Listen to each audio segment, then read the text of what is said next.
Hello, everybody, and welcome to an all-new, exciting edition of the GENO in the Evening program.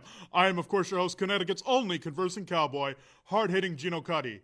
On April 26, 1931, two gentlemen from Mena, Arkansas entered the radio airwaves with their hit radio program, Lum and Abner. This program ran from 1931 until 1954 and spanned two platforms. Not only did this gentleman entertain us through radio, but they also had cinematic exploits as well. Tonight, I'm going to be discussing the history of the Lum and Abner program with a friend of mine, Mr. Donnie Pitchford, who is not only an old-time radio historian, but is also a cartoonist on the Lum and Abner comic strip that is currently ongoing. Hello there, Mr. Pitchford. How are you? Hello. How are you? Doing really well. Now, who were Chester Locke and Norris Goff, and how did they start their careers in entertainment? Well, they were actually two good friends who grew up in Mena, Arkansas. And in fact, I'll put the comic strip up to give you an example, if that image works for you. They got together in their 20s and auditioned at a radio station in Hot Springs, Arkansas.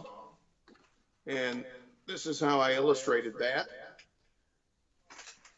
They went on the air.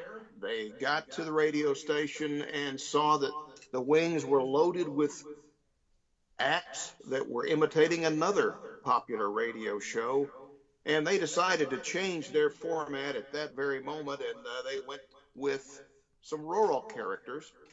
They called themselves Lum and Abner, and before they knew it, after about 6 weeks, that program on station KTHS was a hit. They had an opportunity to audition in Chicago for NBC, and they picked up a sponsorship from the Quaker Oats Company, and that got them started on network radio, where they stayed for approximately 24 years. Now, which characters did Chester Locke play, and which characters did Norris Goff play, respectively? Well, Chet was Lum, of course, in the beginning.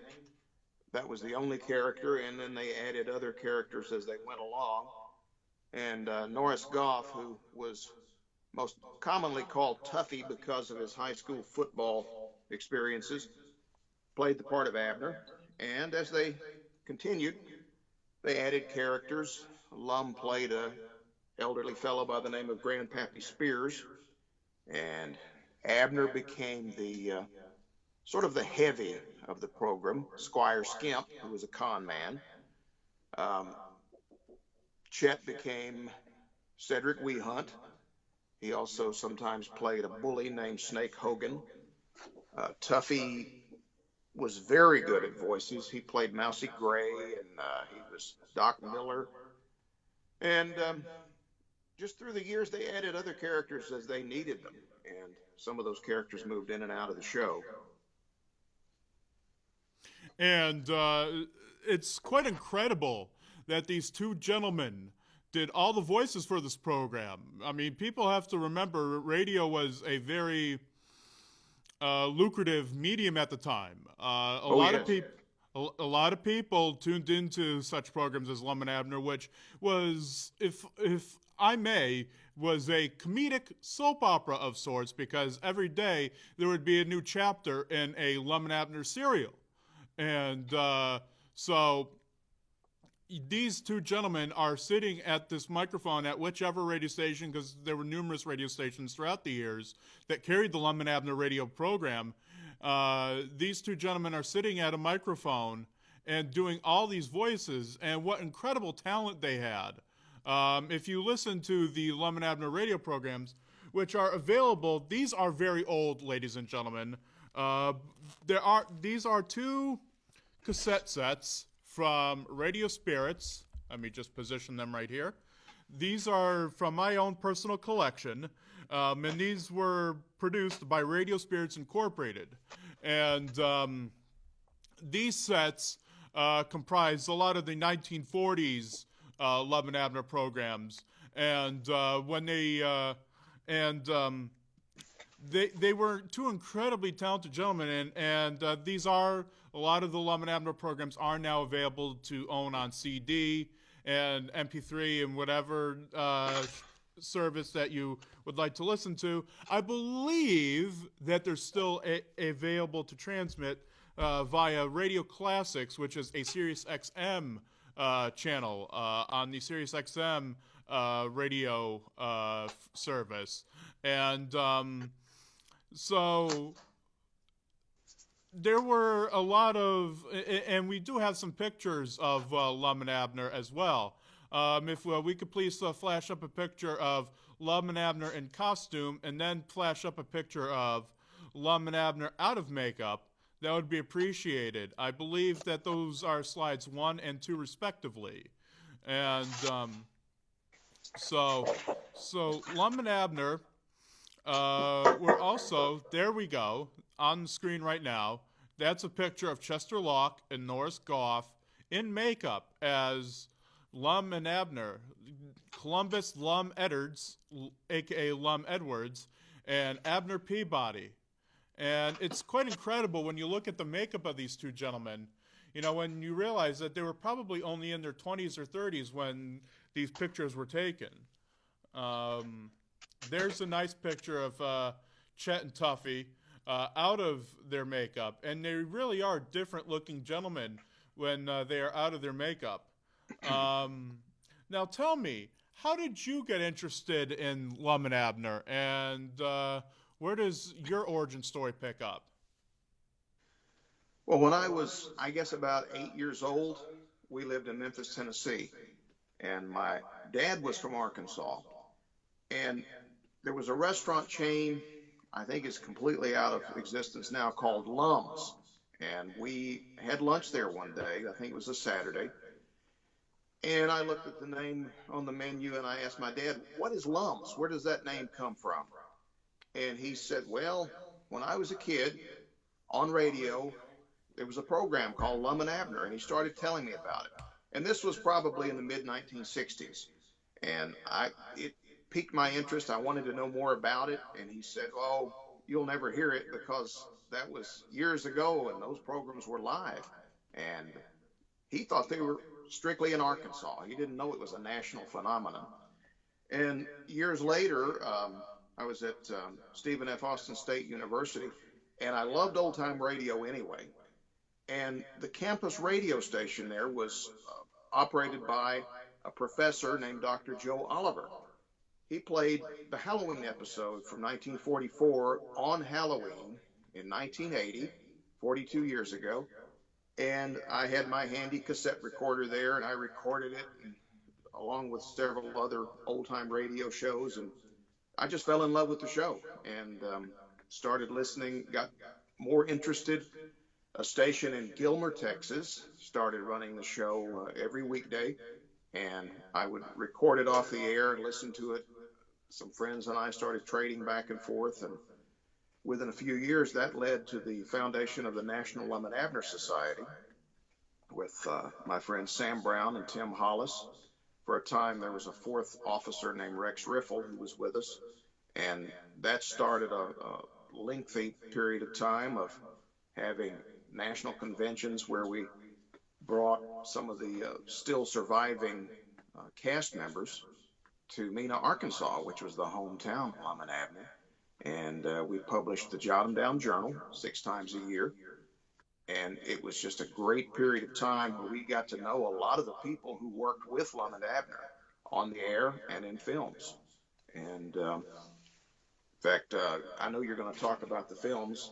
Here's an illustration that was in our anniversary comic strip, if that shows up for you there. Some of the movie posters from the 7 films they did, actually just showing 6 at this point on this image. But it was quite a career for those gentlemen, and I've enjoyed over the last, well, it's been over 40 years, longer than they were on the air, that I've been following and researching and enjoying the heritage they left for us all. Now, how would you describe the humor of the Lum and Abner program? Well, you know, when I asked my dad about that as a kid, I said, what was it like? This was the heyday of the Andy Griffith Show and the Beverly Hillbillies, and at one point Green Acres came along, and actually there are connections between those television programs and the Lum and Abner radio show. But I would say it's similar. I would compare it more to the Andy Griffith Show, I think. The comedy wasn't as broad as it was in the Beverly Hillbillies or Green Acres, but I would compare it to that. It's a laid-back, rural type of humor, a lot of wordplay. It reminds me a lot of listening to uncles, aunts, grandparents that I grew up around who were from Arkansas or who were from East Texas, which is where I live now. And it was just a sort of gentle humor. There would be occasional slapstick or occasional situations that were kind of over the top, such as when Lum and Abner tried to fly a rocket ship to another planet. That was a little outrageous. But most of the time, it's just a comfortable, gentle, down-home type of humor. And they're very, in many ways, very real people in their portrayals of the characters.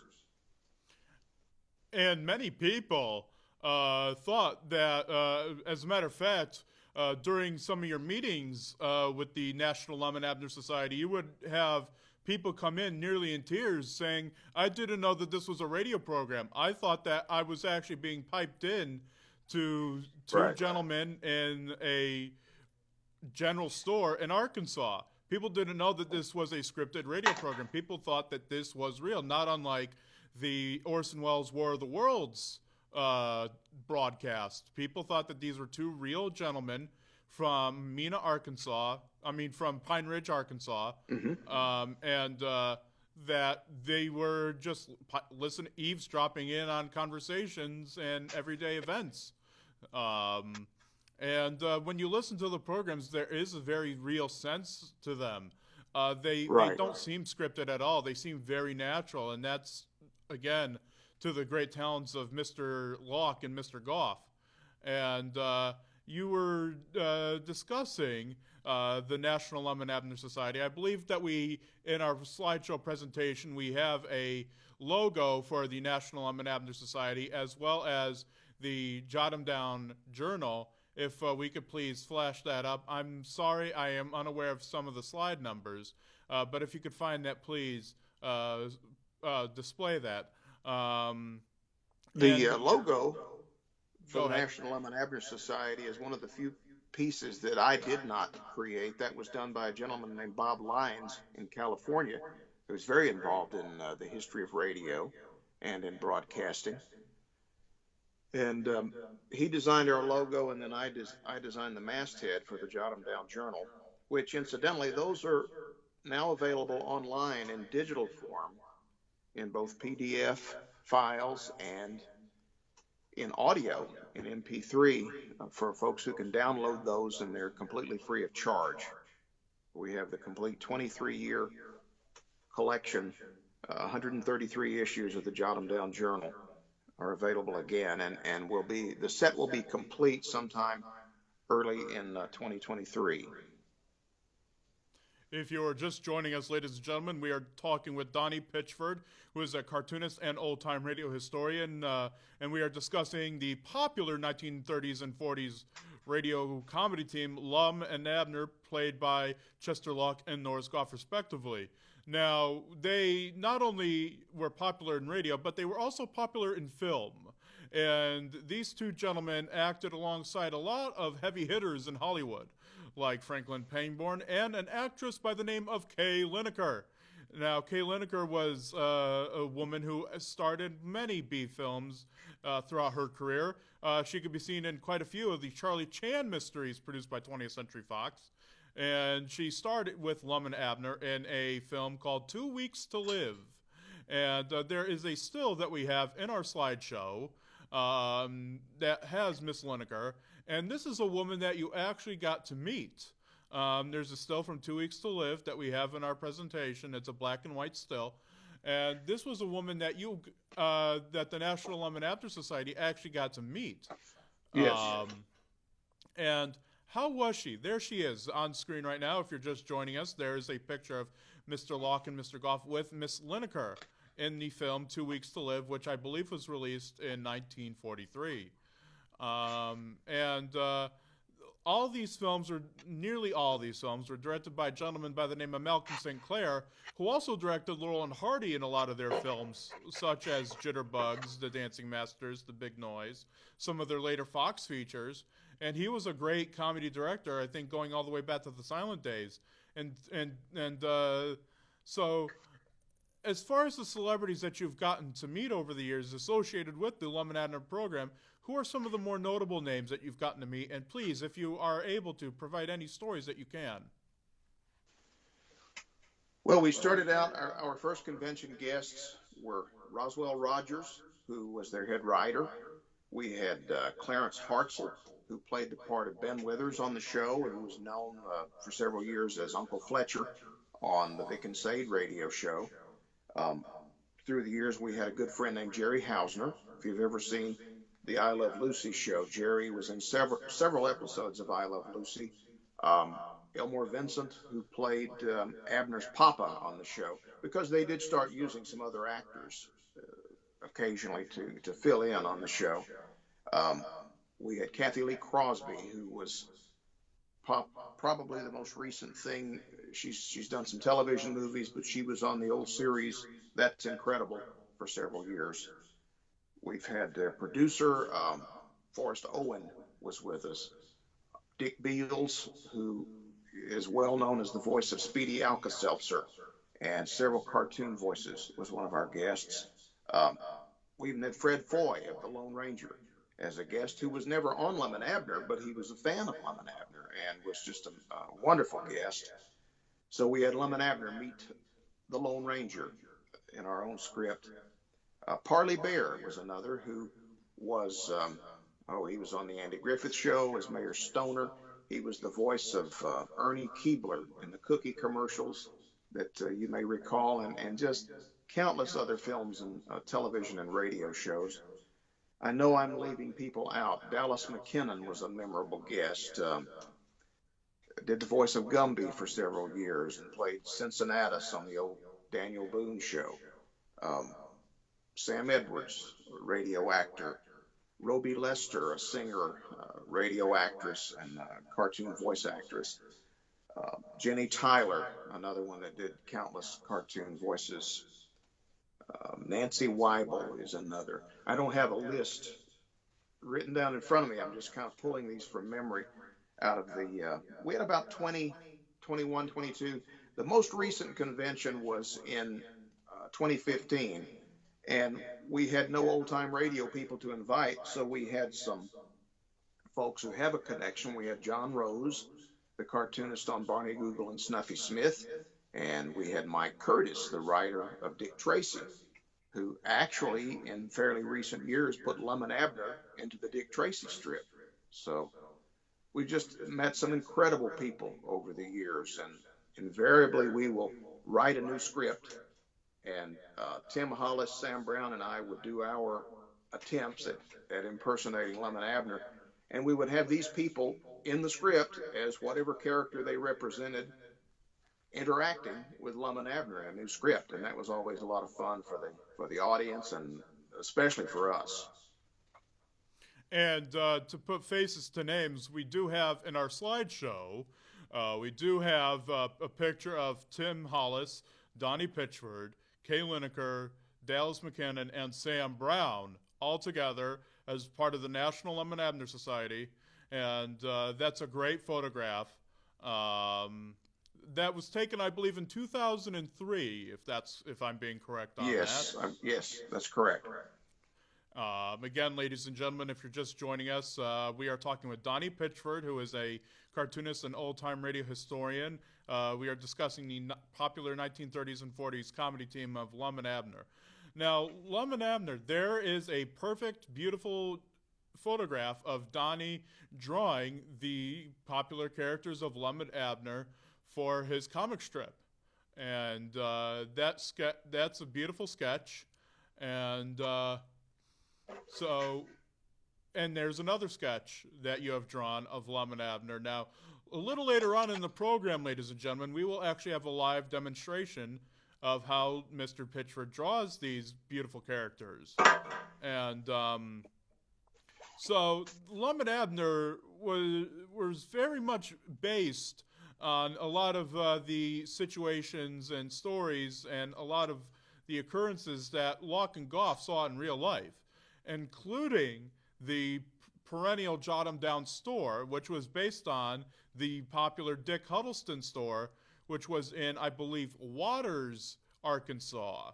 And Waters, Arkansas, because of the popularity of the Lum and Abner program, and I believe about 1937, Waters, Arkansas permanently changed their name to Pine Ridge after the location of the 36. 36. I apologize. Yes. That's Changed okay. the name. It was on the 5th anniversary of the first broadcast. Right, right. And they changed the name from Waters, Arkansas to Pine Ridge, Arkansas in honor of the program. And if you go to Pine Ridge, Arkansas today, you could still visit the Jot 'em Down store. It is now a part general store and part museum. Now, unfortunately, as I've heard as of recently, this property has been put up for sale. Now, do you have any idea as to what will transpire with that property? Will the Lum and Abner Museum and Jot 'em Down store be maintained, or will progress unfortunately rear its ugly head? I don't know the status at this very moment. I'm not sure if you can see my illustration. This was from one of the comic strips, but these two people in the middle, if you can see that, are Lon and Kathy Stucker, who have run the museum and store for many decades. And this is, of course, an older picture, but there's also a picture up here of Chet Locke visiting the facility back around, I would guess, the late 70s. But yes, it was a meeting place for us for many, many years, and just a wonderful place to visit. And my hope is that the Stuckers will be able to sell this property to someone who will maintain it and keep that history alive. So that's what we're hoping. Now, do you have any insight as to any potential buyers or anything, or do you not have that information? No, I do not. Okay. I mean, something that may help this matter is the fact that it was added to the National Registry of Historic Places. So hopefully that will be able to protect it. I would hate to see anything happen to this beautiful piece of property that is really a shrine, if you will, to these two gentlemen and their life's work. Now, as we mentioned before, when we mentioned in our program, we did mention that Lum and Abner did make a series of films, starting with the 1940 film Dreaming Out Loud. Now, why did Lum and Abner decide to make movies? Why did Chester Locke and Norris Goff decide to get into the motion picture business? I think that was just the natural progression of things because other radio acts had done the same thing. And they moved to Hollywood at some point in 1937. I think with that in mind, with that idea or that goal in mind, and we're just waiting for the right offer, the right opportunity, and finally it came from RKO and from producer Jack William Voshin. They had the opportunity to start a series of films. And their second film that they made, Dreaming Out Loud, is a bit more of a dramatic story, I believe, concerning a young girl who's involved in a hit and run. The next film is a bit more, I would say, in keeping with the Lum and Abner radio program, in that it's actually the only film that they produced with Mr. Voshin that Chester Locke and Norris Goff actually wrote themselves. And this film is the follow-up feature, which is the 1941 film, The Bashful Bachelor, which also stars Zazu Pitts, who was a popular comedian and made a series of films with Thelma Todd and such. And there's a beautiful poster, beautiful one-sheet poster for the Post Pictures reissue of The Bashful Bachelor. We actually have a clip of The Bashful Bachelor that we would like to play you, ladies and gentlemen. This is a 5-minute clip, and we will be right back.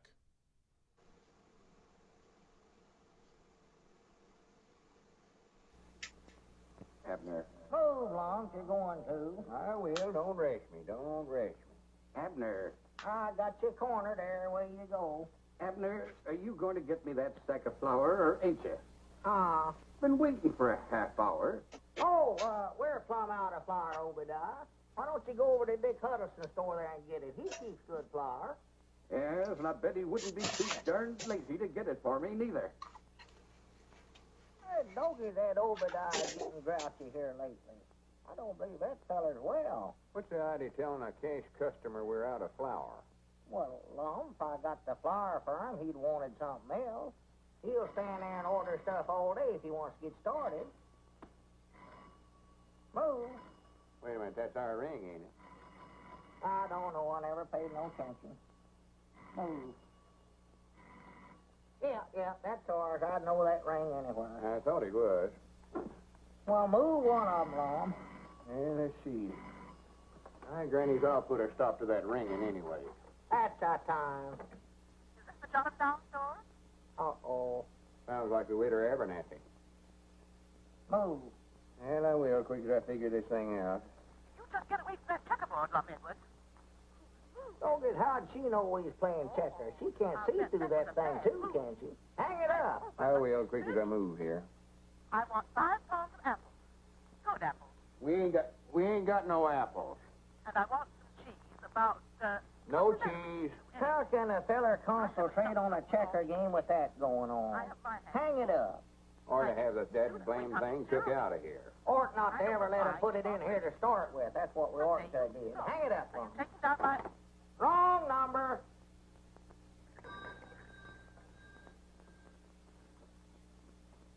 Wait a minute, here comes Uncle Henry Lunsford. Expect I better get up and wait on him. Yeah, better, 'cause he feels sort of embarrassed even coming in here owing us like he does. Well, he ought not to feel that way. Granted, he's had a lot of hard luck at his place this year. Yeah, don't mention the bill to him at all, Lum. Well, good morning, Uncle Henry. Morning, Lum. What can I do for you? I come to see you about that bill I owe you. Oh, well, me and Abner just ain't got around to making them bills out yet this month. Been owing it to you so long that Oh, tut now. What was you needing? Well, been needing so many things that we're plumb out of flour. Flour. Yeah. Granny's, we got plenty of it. Just got a fresh batch in day before yesterday. Lum, get Uncle Henry to try out some of them potatoes there for us. Give him about a bushel of them. Oh, Lum, I don't want you to do that. Well, why don't you go get the wagon and drive around to the side door there and we'll load her up. You'll be wanting to get some feed anyway for the stock. If you insist. And, here. Take these cookies to the young'uns. I know they'll enjoy them. Oh, when those young'uns see these cookies, they'll be like a bunch of hogs under an acorn tree. Abner, Huh?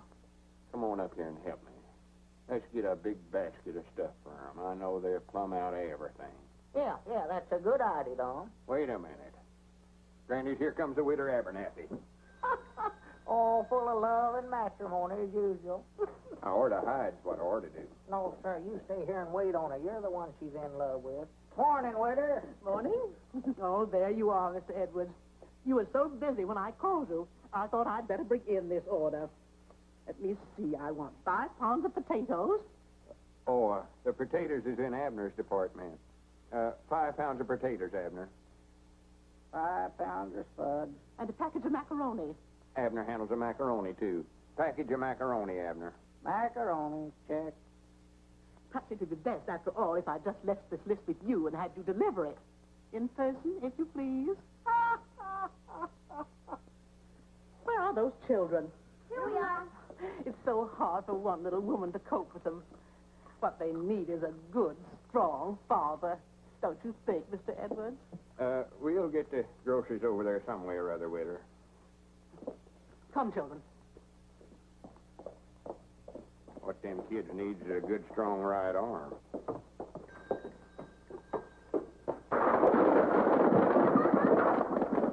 Why, that little varmint. He done it a purpose, too. Why, sure he did. Doggies, I know that ain't my department. Go on, pick 'em up, Lum. All right, I'll straighten up the cans. Here, you fill out the grocery order. Yeah. Hand me a sack of them potatoes as you go by there, Lum. Brilliant comedy, ladies and gentlemen. Brilliant comedy. I love the Lum and Abner films, and it must have been something else for movie audiences to go and finally see these films and witness, what Pine Ridge, Arkansas looked like, what the Lum and Abner Jot 'em Down store looked like. It must have been amazing to see all this. I know myself that after listening to the radio programs for quite a bit of time, that finally seeing these films was something of a revelation. As a matter of fact, they made quite a handful of films, as we've stated before, and their third film, 2 Weeks to Live, was also a great one. That one also starred, I believe, model and I believe Miss America beauty pageant runner-up, Miss Rosemary LaPlanche, and it had Franklin Pangborn. And, Right. And what a great film that was. And that was followed up by So This Is Washington. And So This Is Washington was the only Lum and Abner film to be nominated for an Academy Award for sound production. Unfortunately, it lost out to the film The Land Is Mine. But during Oscar season on Turner Classic Movies, every now and then, you'll probably see them run a print of So This Is Washington. Now, you have actually created a comic strip dedicated to Lum and Abner. Now, how did that come about?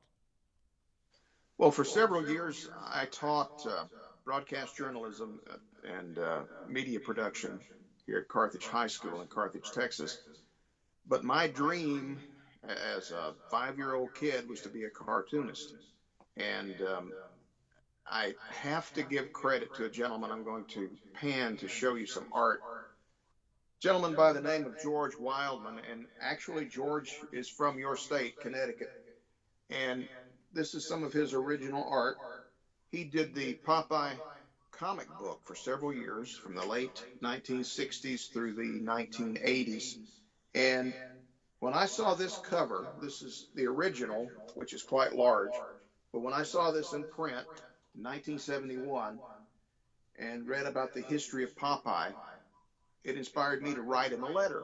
And he answered and started giving me advice, and I would bug him and ask, how do you do this? How do you do that? So I have to give George a lot of credit for being a hero, a mentor, keeping my interest going. But I didn't get to start right away. I had to make a living. I had to do other things before I was able to get back to what I really wanted to do. And about 12 years ago, I was able to retire from Carthage ISD here locally, and still cared a lot about Lum and Abner. I still wanted to be a cartoonist.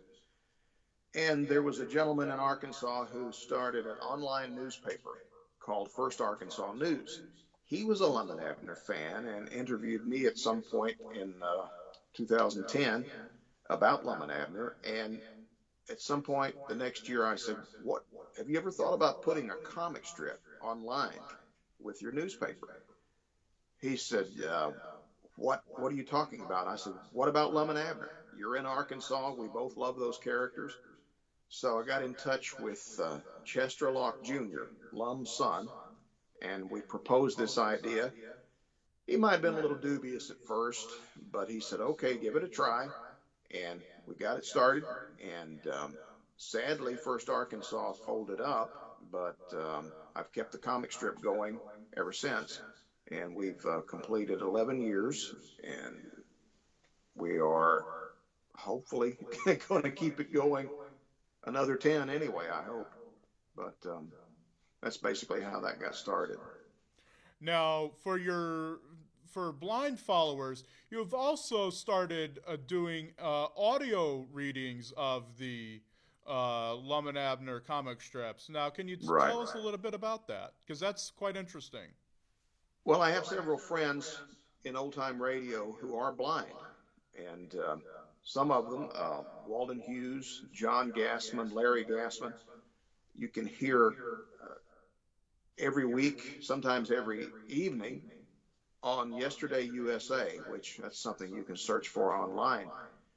And I was talking to them about the comic strip and some other friends about the comic strip, and they were really happy about it. But they said, well, how are we going to read it? You know, and I thought, well, there's got to be a way. And I thought, well, we could publish the script, maybe, and they, you know, their screen reader might be able to pick up on that. And I talked to Ethan Nobles was his name with First Arkansas News, and I told him about this dilemma. I said, can you include an audio clip with each strip? He said, sure. He liked the idea, and at first we thought about just describing the action of the script. And I thought, you know, we've done these performances in Mena, and then I did one in Seattle in 2004. I thought, why don't we do a little miniature radio show, so to speak? Not try to say that we are Lum and Abner, but approximate the voices the best we can. Add some sound effects, add some music, and it's just grown since then. We have people like Dr. Joe Oliver, who is the professor I told you about. He's our announcer. Sam Brown became our narrator, playing the part of Dick Huddleston. For years, I tried to double as Lum and Abner, and then a couple of years ago, when we started the 90th anniversary series in the strip, Tim Hollis found he had a method to record voices, and so these people will email or Dropbox their voice tracks to me. And I've had several other friends who have participated. Gentleman from Mississippi by the name of Mark Ridgway started composing and performing some original music for us. So that's become, you know, a series unto itself, the audio versions of the comic strips, and we've had a lot of fun putting that together. Strictly public service, so to speak. Now, as I mentioned earlier, I would like to have Mr. Pitchford give us a demonstration of how he draws these characters. Now, I would like to have this be done now. Are you comfortable with doing that right now? Sure. All yeah. right, so, would you like to know the overall process of the strip, how it's put together? Yeah. What would you like to do? Yes, and I would like to... Oh, I'm sorry. What did you say? No, go ahead, please. I would like to have you draw Lum and Abner live on the Air Force, if possible. Sure. Jack, I can do that now. Just one moment. Let me retool over here. I've got a drawing pad, and hopefully this will show up. Let's see how this works. Now, this will just be a quick type sketch. For the strip, of course, I do a lot of things, which I lay things out, you know, in a rough manner. But let me see if I can just give you something fairly quickly. We'll start with Lum. And let me know if this is centered well. Hopefully that shadow is not going to get in the way too much. And we'll just do a quick Lum with the wavy hair. Get a little squeak out of this marker.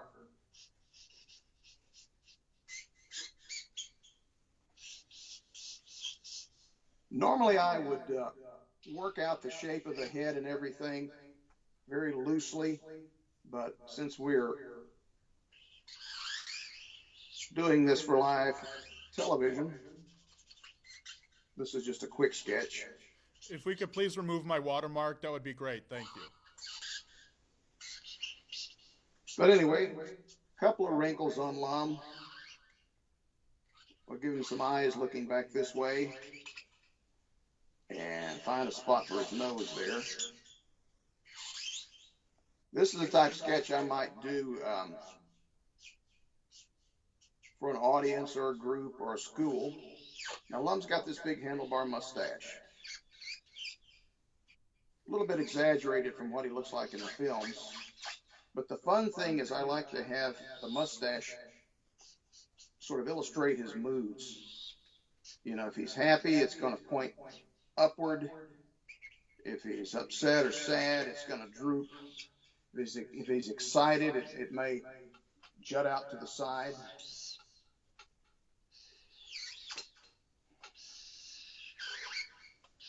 Sorry about these squeaky markers. They have a tendency to do that. Especially when you add shadows. Good thing he doesn't have a lot of dark black hair. We'd be making a lot of annoying sounds. There's a very simple Lum. Not as detailed or sophisticated, as it might be in the strip. And if I can reach this in my makeshift studio setup, we'll try to give you an Abner. Abner's a little shorter.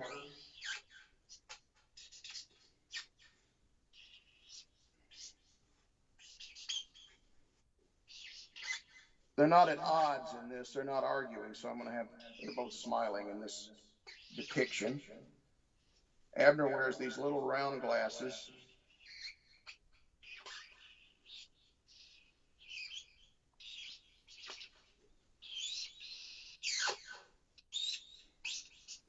He's pretty happy today. More than likely, he's collected on some long-standing store debt that's been on the books for several years, and so he's in a pretty good mood.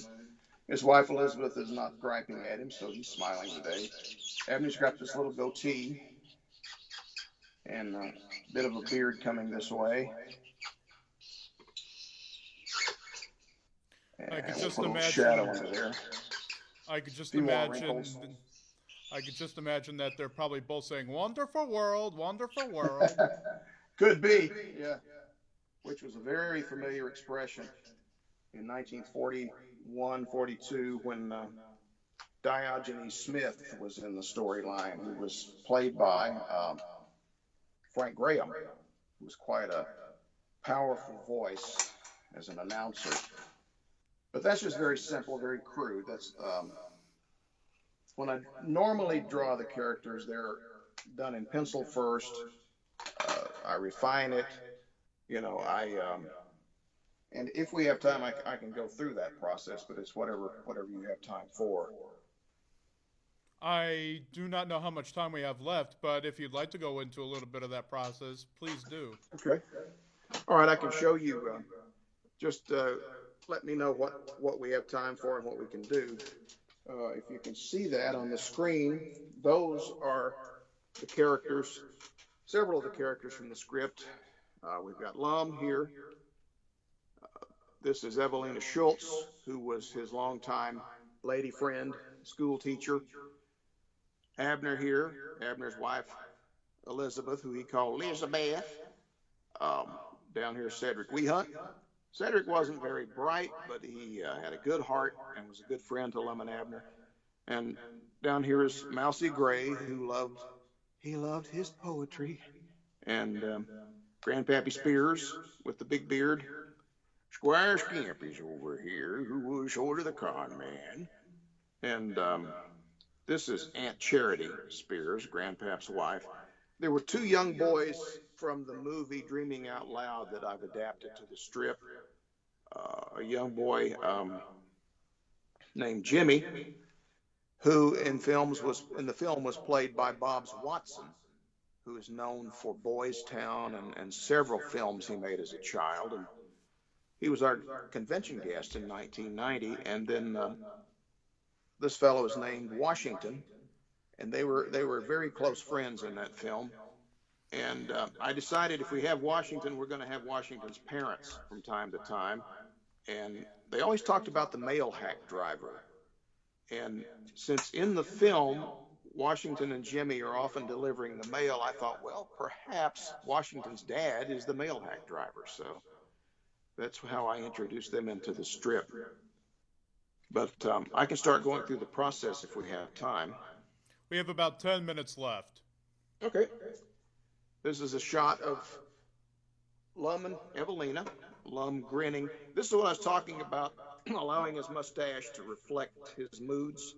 So the shot of him in love, the mustache is just kicking straight up in the air with his smile. We will skip this material. and I'll go into the process. Basically, I start with a script. This is an example of a script written much like a radio script, and it has some of the actions described.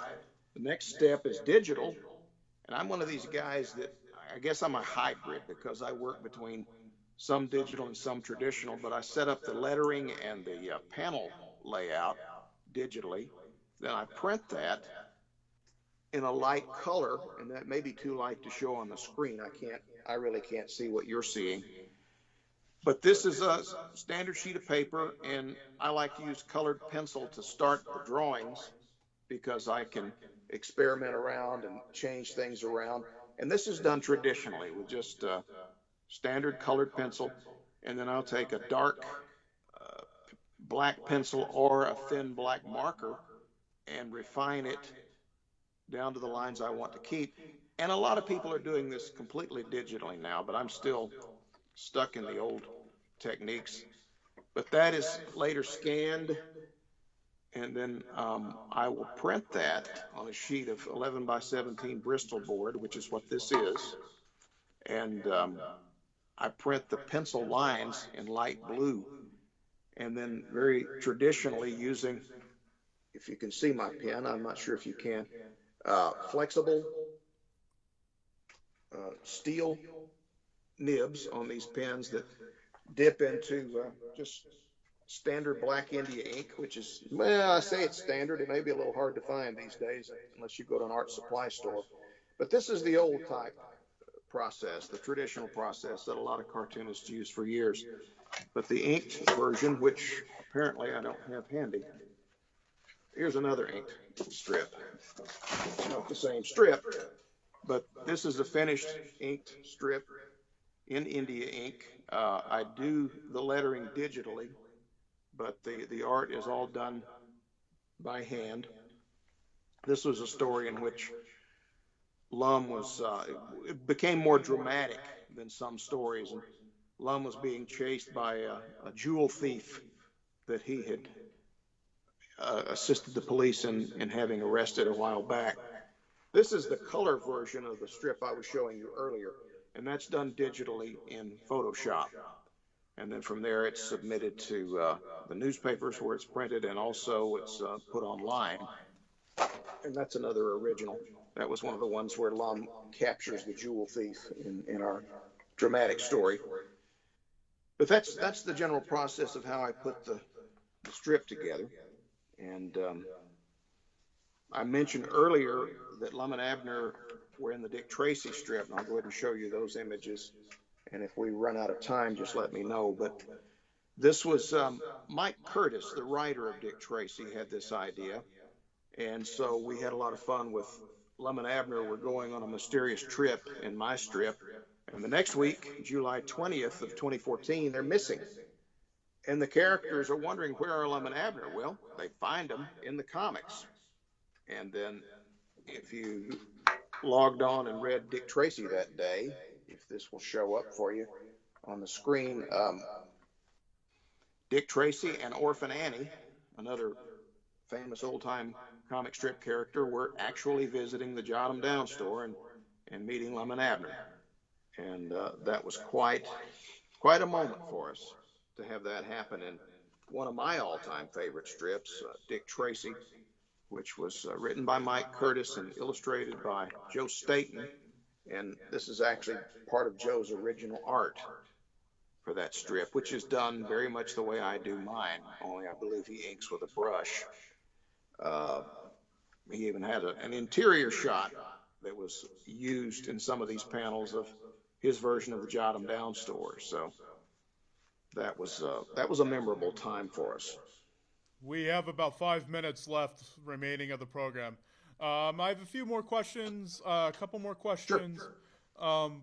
What is the circulation like with your strip? How many readers do you have reading that in the newspaper? How many newspapers syndicate your comic strip around the country and around the world? And I wish I could say millions. We are in the Mina Star, the hometown newspaper of Lum and Abner. We're in the Amity Standard in Arkansas. We're in a monthly publication called Today's Grocer, which does have national distribution. I don't know the numbers. I really don't know the numbers. We have a few thousand people who I'm sure read us online. We are available on our website, lumandabnercomics.com. If you want to visit that site, you can get a free advertiser-supported subscription, receive it in your email every week. There's also an extensive library of our archives. We finally have every strip back up online, all the way back to the beginning. So you can see all of that. It doesn't cost you anything. And hopefully we're going to grow that audience some more in future years. But it's tough finding a mainstream audience for something that is of this age and of the era that Lum and Abner were. But it's what amazes me is there are people who are the age you are, Geno, that are much younger than I am, who are picking up on it. We have a lot of fans that are what I call younger folks, who, well, I was actually born after Lum and Abner went off the air. I just heard about them from my dad, and I got interested in old-time radio from listening to other people talk about it. But hopefully we're going to keep growing with younger audience members and keep these characters alive as long as we can. I want to thank you, Mr. Pitchford, for coming on to the program. This has been a lot of fun discussing not only your artistic process in producing the strip, but also discussing the legacies of Mr. Locke and Mr. Goff.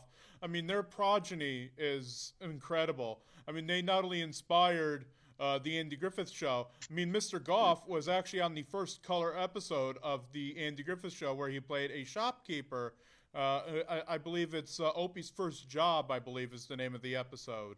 And that's where Opie gets a job, and he works in his Norris Goff's store. Mm-hmm. He also appeared on an episode of the Gomer Pyle sitcom, Gomer Pyle USMC, as Gomer's grandfather. And there's you could almost sense a direct linkage between Pine Ridge, Arkansas, and Hooterville, with the Green Acres and Petticoat Junction, Beverly Hillbillies universe. And you can see a direct lineage between Squire Skimp and Pat Buttram's character of Mr. Haney on Green Acres. So Lum and Abner has inspired a multitude of classic television and media properties. And we can't state enough how much of the legacy these two gentlemen left behind. I may point out that Jay Summers, who created Green Acres, had been a writer on the Lum and Abner half-hour show. So it's no surprise that he was inspired by what he was writing for Lum and Abner when he created first a radio show called Granby's Green Acres, which was a summer replacement series around 1950. And then in the 60s, he modified that into Green Acres.